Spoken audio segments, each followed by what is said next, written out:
Welcome back to the Crafted Conversation, where today I'm going to be talking a little bit about neurodivergence.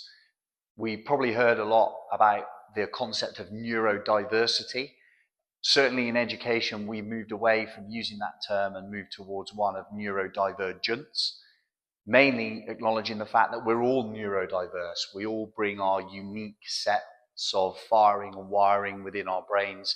And so neurodiversity doesn't really capture someone with an additional learning need or requirement. And so we talk about neurodivergence. And I felt it was really valuable of this week's podcast guest, David Webb, to discuss his experiences as someone who acknowledges, who is accepting of their neurodivergence, our awareness of our neurodivergence and learning needs and requirements actually mean that we're able to take the barriers potentially to learning, be that in an educational environment or indeed on a sports field, and use it to our advantage. And I really valued the way that David described how he'd done that within his own coaching career and spent some deliberate time actually considering it. It's something that we as educators certainly are experiencing more and more. We've got a better understanding of how support mechanisms and tools by which we can ensure that everyone within our classrooms is able to succeed. And it's those areas that I wanted to talk about in this week's Crafted Conversation, of taking really basic principles of instruction, proven principles of instruction, of modeling with worked examples and actually scaffolding and building out our understanding of a task. Any learning is going to have some kind of task orientation attached to it. So how am I going to support the development of that particular skill on the sports field by putting it into a practice, considering my practice design, its restraints, and how I can foreground and challenge the application of that particular skill in that setting. And it's no different in a classroom. If the skill I'm looking for is a particular type of critical thinking, then how am I going to orientate my task and build my learning, my planning around that in such a way that all learners can be supported? Scaffolding is essentially another way of talking about breaking things down into manageable chunks.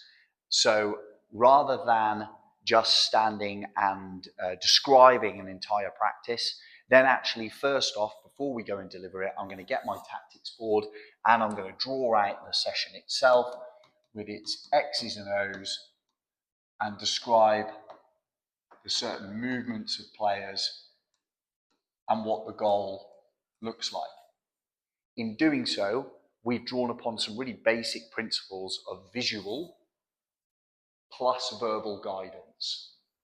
Now, at any point, scaffolding and breaking down a task is really all about cognitive load. How much am I challenging my working memory, which is fundamentally limited by comparison to its far superior relative, the long-term memory, which will still, if we can encode information to that long-term memory, it's endless. It will be there forever. Of course, it's important to work on retrieving that information, otherwise it gets cut away and trimmed down. But the working memory sucks. And so if I'm delivering some kind of visual in support of my practice design, or my if this was an education environment, then I'm providing a step-by-step of the task. 1, write out the definition. 2, apply to a real scenario, etc. By doing that, what I'm not asking learners to do, either on a sports field or in the classroom, is try and hold the instruction on how to do the task at the same time as applying their planning and thoughts and drawing on previous memories, previous examples, elaborating on that previous retrieved encoded information, schema, learnings that they've stored previously, and then thinking about, okay, how am I going to do that here? I'm already battering the working memory if I'm trying to get them to hold attention and be aware of the actual instruction as well as the task itself.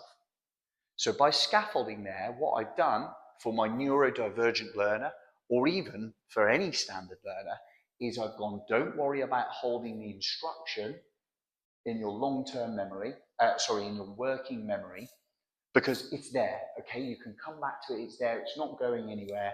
You can continue to think about it and prioritize the actual task, which is taking down that information from long-term memory and applying it to this new situation than other non-neurodivergent learners. But my aim ultimately is to create a sense of agency, of autonomy in that learner. I want them to be able to apply that certain strategic out of possession methodology on a football pitch without me having to constantly scaffold. And so the idea is I am empowering them by giving them the basic breakdown. I'm empowering them by saying, when we lose the ball, I want you to retreat to these areas here and take up these positions. And if that person receives the ball, then you go and you come across. That's great. But eventually, my goal as the instructor is ultimately to take that away and trust that that learner can apply that themselves. This can develop their sense of confidence and actually self-efficacy. And we know that for someone's self-efficacy, self-belief, confidence to achieve a task is going to promote their ability to actually do it. I've shown you, although this first seemed really big and really scary as a neurodivergent learner, actually, we've broken it down. You've achieved your own successes. I'm praising those successes. I'm showing you and acknowledging them. You're developing self-efficacy and creating some resilience around that learning. Win for everyone. We can now progress to more difficult material. The idea of modeling or providing a demonstration, be that through video analysis perhaps, if we're talking about elite sports performers, or be that through going through a worked example in a classroom, perhaps you've written out a certain response to a question or to a task, or you've provided some exemplar material from other people in the classroom, how they've approached the task, what they wrote and what they produced. Then having that model means that having that model or having that worked example means that we're able to draw upon the executive functioning skills that our neurodivergent learners can often lack in versus our neurotypical learners within the classroom.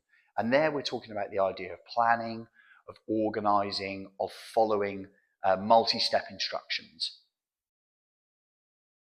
By visually tracking a worked example, then our neurodivergent learners can go step by step and visually track the process. So it's not just an audibly, verbally delivered process.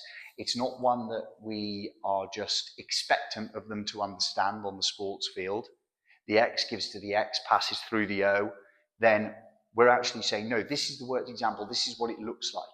And sports coaches are very good at this because visual demonstrations are a central focus, really, a central part of becoming an adept sports coach.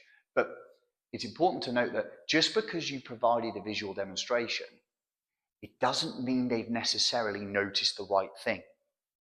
For example, to engage all learners, but particularly my neurodivergent learners, I'm going to have to tell them where to look. During this demonstration, as I move a defender in that direction, there's my defender, look, left them for dead.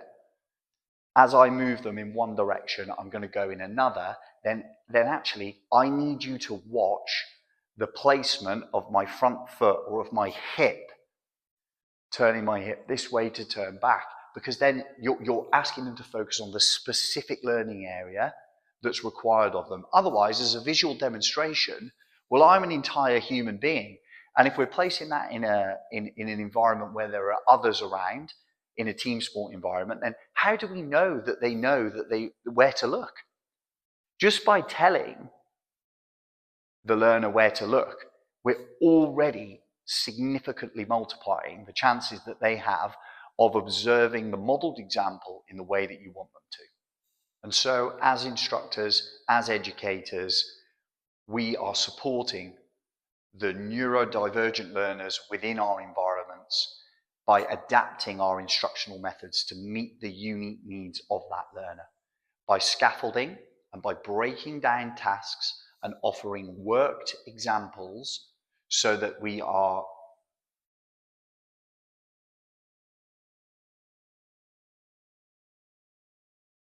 dividing those tasks up into smaller, more piecemeal, more manageable chunks.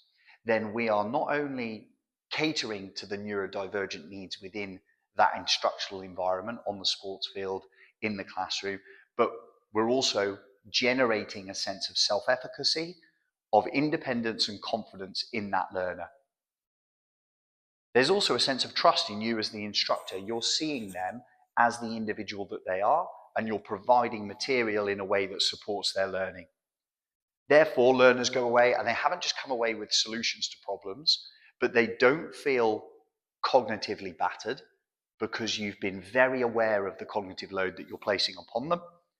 And they've actually gained some additional executive functioning skills around planning that they can apply as hopefully encoded long-term memories to the future. Scaffolding, worked examples, concrete real examples to draw upon are absolutely essential in the armory of the instructor, be you a sports coach or an educator in the classroom. Tune in next week.